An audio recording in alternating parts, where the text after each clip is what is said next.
ମୋ ଗାଁ ବୋଧଖଣ୍ଡି। ଆକାଶର ଉଚ୍ଚତାରୁ ଯେତେବେଳେ ମୋ ଗାଁଟିକୁ ଦେଖେ, ସବୁଜ ଧାନ କ୍ଷେତର ଛାତି ଉପରେ ନିର୍ମଳ ପବନର ସ୍ପର୍ଶ, ପୋଖରୀର ଜଳରେ ନୀଳ ଆକାଶର ଛବି, ମନ୍ଦିର ଘଣ୍ଟିର ସ୍ୱର ସହ ପକ୍ଷୀମାନଙ୍କ ମଧୁର କୁହୁକ, ସେତେବେଳେ ଲାଗେ ଏହା କେବଳ ଗାଁ ନୁହେଁ, ଏହା ମୋ ଜୀବନର ଆତ୍ମା, ମୋ ସ୍ମୃତିର ମାଟି, ମୋ ଶିକ୍ଷା, ସଂସ୍କାର ଓ ସ୍ନେହର ପବିତ୍ର ଠିକଣା।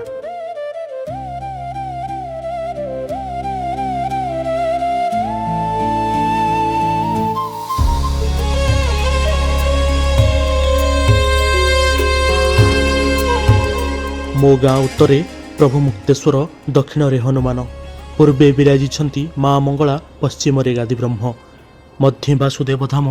ଦର୍ଶନ ମାତ୍ରକେ ଗ୍ରାମ ପଞ୍ଚପୀଠ, ପୂର୍ଣ୍ଣ ହୁଏ ମନସ୍କାମ, ପୂର୍ଣ୍ଣ ହୁଏ ମନସ୍କାମ। ମୋ ଗାଁରେ ସକାଳ ହୁଏ ଶଙ୍ଖ ଧ୍ୱନିରେ, ସନ୍ଧ୍ୟା ମିଶିଯାଏ ଦୀପର ଆଲୋକରେ। ଓଡ଼ିଆ ଘରେ ଯେମିତି 12 ମାସରେ 13 ପର୍ବ, ସେମିତି ମୋ ଗାଁରେ ପ୍ରତ୍ୟେକ ମାସ ନେଇ ଆସେ ଏକ ନୂଆ ପର୍ବ, ଏକ ନୂଆ ଖୁସି, ଏକ ନୂଆ ମିଳନର ଅବସର।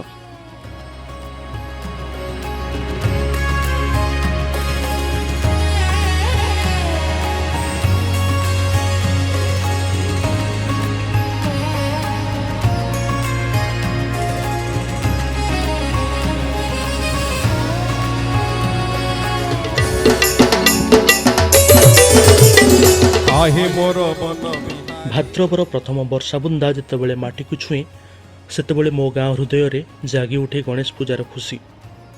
ଆକର୍ଷଣୀୟ ତୋରଣ ସହିତ ନିଶାମୁକ୍ତି ସମାଜ ଗଠନର ଉଦ୍ଦେଶ୍ୟ ନେଇ ଆମ ପୂଜାମଣ୍ଡପ ପରିଚିତ। ଚଳିତ ବର୍ଷ ଆମ ପୂଜାମଣ୍ଡପ ବାଲିଅନ୍ତା ବ୍ଲକରେ ଶ୍ରୀ ଗଣେଶ ମେଢ଼ ପ୍ରତିଯୋଗିତାରେ ପ୍ରଥମ ସ୍ଥାନ ଅଧିକାର କରିଛି, ଯାହା ଆମ ଗ୍ରାମ ପାଇଁ ଗୌରବର ବିଷୟ।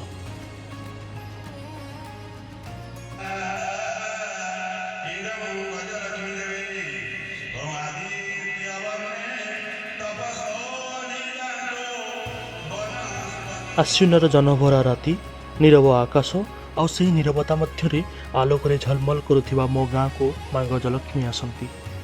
ମାଙ୍କ ପୂଜା 7 ଦିନ ଧରି ଖୁବ୍ ଧୁମଧାମରେ ପାଳିତ ହୁଏ। ପ୍ରତିଦିନ ମାଙ୍କ ପୀଠରେ ସାଂସ୍କୃତିକ କାର୍ଯ୍ୟକ୍ରମ ସହିତ ବାଦିପାଲା ଅନୁଷ୍ଠିତ ହୁଏ। ମାଙ୍କ ପୂଜା ମଣ୍ଡପରେ ପ୍ରତିବର୍ଷ କିଛି ନା କିଛି ସାମାଜିକ ବାର୍ତ୍ତା ବହନକାରୀ ନାଟକ ଗାଁର ଯୁବକମାନଙ୍କୁ ନେଇ ପ୍ରସ୍ତୁତ କରାଯାଏ। ଏହା ମଧ୍ୟ ଖୁବ୍ ପ୍ରଭାବଶାଳୀ ହୋଇଥାଏ।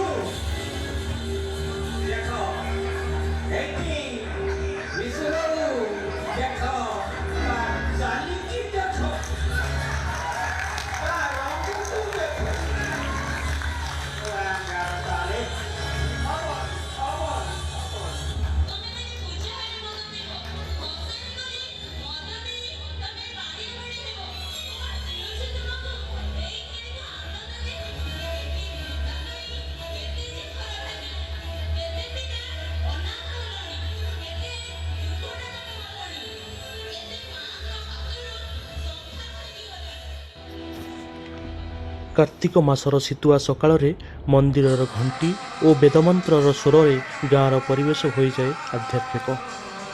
ପ୍ରଭୁ ପଶ୍ଚିମାଶମ୍ଭୁ ବାବା ମୁକ୍ତେଶ୍ୱରଙ୍କ ପୀଠରେ 3 ଦିନ ଧରି ଚାଲେ ବିଶ୍ୱଶାନ୍ତି ମହାଯଜ୍ଞ।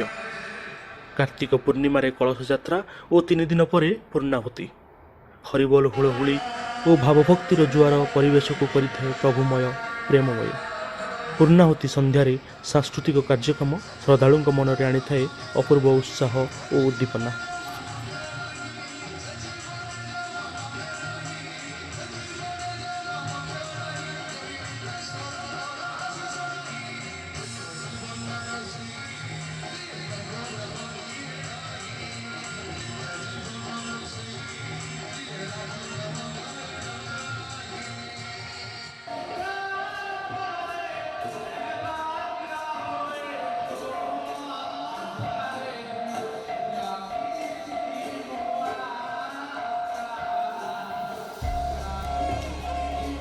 ମାଘର ଅନ୍ଧାର ରାତିରେ ଦୀପ ଆଲୋକରେ ଜାଗି ଉଠେ ଭକ୍ତିମୟ ପରିବେଶ। ଦଶମଣ୍ଡଳ ସଂକୀର୍ତ୍ତନ ତହିଁରେ ଜଣେ ସୁନାମଧନ୍ୟ ଗାୟକଙ୍କ ସଂକୀର୍ତ୍ତନ ପରିବେଷଣରେ ପାଳିତ ହୁଏ ମୋ ଗାଁ ଗାଦି ବ୍ରହ୍ମଦେବଙ୍କ ବାର୍ଷିକ ମହୋତ୍ସବ। ପରିବେଶ ଯେମିତି ପ୍ରଭୁମୟ, ପ୍ରେମମୟ ଓ ଜାଗର ଯାତ୍ରା ପ୍ରତିବର୍ଷ ମହାସମାରୋହରେ ଅନୁଷ୍ଠିତ ହୁଏ। ଜାଗର ଯାତ୍ରାରେ ଠାକୁରଙ୍କ ବେଢ଼ା ପରିକ୍ରମା ଓ ବିଶେଷ କରି ମହାଦୀପ ଦର୍ଶନ ସମୟରେ ଭକ୍ତମାନଙ୍କ ହରିବୋଲ ହୁଳହୁଳି ଧ୍ୱନି ପରିବେଶକୁ କରିଥାଏ ଭକ୍ତି ଓ ଆବେଗମୟ।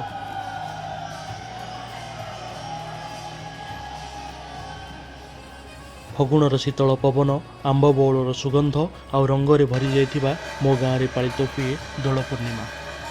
5 ଦିନ ଧରି ଠାକୁରଙ୍କ ଭୋଗଖିଆ, ପୂର୍ଣ୍ଣିମାରେ ଠାକୁରଙ୍କ ଦୋଳବେଦୀ ବିଜେ, ଅବଧାନଙ୍କ ପାଞ୍ଜିପଡ଼ା, ପରେ ପରେ ଗୋପାଳ ଭାଇମାନଙ୍କ ଦ୍ୱାରା ଲଉଡ଼ି ଖେଳ ମୋ ଗାଁ ଦୋଳ ଉତ୍ସବକୁ କରିଥାଏ ଖୁବ୍ ରୋଚକ ଓ ଆକର୍ଷଣୀୟ। ଚୈତ୍ରର ତତଲା ପରିବେଶ ଆଉ ତଳେ ଅଗ୍ନିର ଜ୍ୱାଳାରେ ମୋ ଗାଁ ପାଳେ ଝାମୁ ଯାତ୍ରା। ସକାଳୁ ପାଟୁଆମାନଙ୍କ ଗ୍ରାମ ପରିକ୍ରମା ଓ ପରେ ପରେ ରୋଷଣୀ, ଆଉ ରୋଷଣୀର ପଛେ ପଛେ କାଳିସୀଙ୍କ ସହିତ ମାନସିକଧାରୀ ପାଟୁଆଙ୍କ ଯାତ୍ରା ଏକ ସୁନ୍ଦର ଭକ୍ତି ଓ ଆବେଗମୟ ପରିବେଶ ସୃଷ୍ଟି କରେ। ନଦୀରେ ସ୍ନାନ ସାରି ଘରେ ଘରେ ମାଙ୍କ ପାଦ ପ୍ରକ୍ଷାଳନ ସହିତ ଝାମୁନିଆରେ ଚାଲିବାର ଦୃଶ୍ୟ ଶ୍ରଦ୍ଧାଳୁଙ୍କ ମନରେ ଆଣିଥାଏ ଅପୁରନ୍ତ ଆନନ୍ଦ। ତାପମୟ ବୈଶାଖରେ ଶୀତଳ ଷଷ୍ଠୀ ନେଇ ଆସେ ଖୁସିର ଶୀତଳ ପବନ। ପ୍ରଭୁ ମୁକ୍ତେଶ୍ୱର ଓ ମା ପାର୍ବତୀଙ୍କ ବିବାହ, ପରେ ପରେ ରାତ୍ରରେ ଠାକୁରଙ୍କୁ ଗ୍ରାମ ପରିକ୍ରମା ଭକ୍ତମାନଙ୍କ ମନରେ ଦେଇଥାଏ ନିଆରା ଅନୁଭବ। ଆଷାଢ଼ ଆସିଲେ ମୋ ଗାଁର ପ୍ରତ୍ୟେକ ହୃଦୟରେ ଜାଗି ଉଠେ ଜଗନ୍ନାଥ ପ୍ରେମ। ରଥ ଉପରେ ବସି କୋଟି ଓଡ଼ିଆର ମଉଡ଼ମଣି ବାହାରୁଥିବା ବେଳେ ଭକ୍ତମାନଙ୍କ ଆଖି ଲୁହରେ ଭରିଯାଏ। ଢୋଲ, ଘଣ୍ଟ ଓ ହୁଳହୁଳିରେ ମୋ ଗାଁ ପ୍ରକମ୍ପିତ ହୁଏ।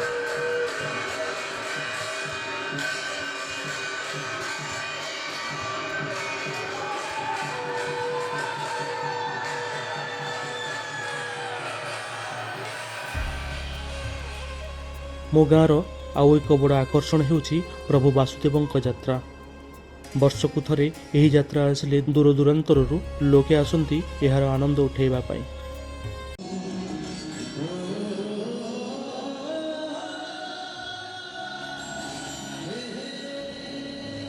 କାରଣ ଏହା କେବଳ ଯାତ୍ରା ନୁହେଁ, ଏହା ହେଉଛି ଆମ ଗାଁର ଗର୍ବ ଓ ପରମ୍ପରାର ପରିଚୟ। 3 ଦିନ ଧରି ପ୍ରସିଦ୍ଧ ଓ ସୁନାମଧନ୍ୟ ଯାତ୍ରା କଳାକାରଙ୍କ ଅଭିନୟରେ ରାତିସାରା ଜୀବନ୍ତ ହୋଇ ଉଠେ ମେଳନ ପଡ଼ିଆ।